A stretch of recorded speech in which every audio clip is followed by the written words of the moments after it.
अश्विनी वैष्णव आणि गजेंद्र सिंग शेखावत हांणी जोधपूर सावन नव्या रेल्वे सेवांक 5वो बावटो दाखवून फ्लॅग्ड ऑफ सुरवात केली आणि त्याच वांगडा जैसलमेर हांगा कोच केअर कॉम्प्लेक्सचें उक्तावण केलें.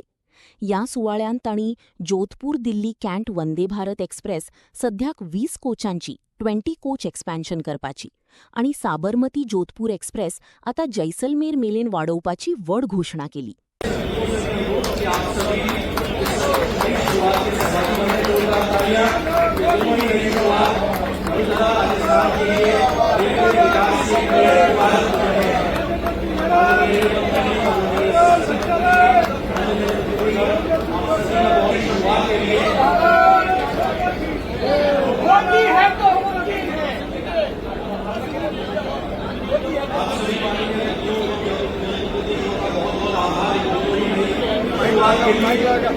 सभी आभारी हैं।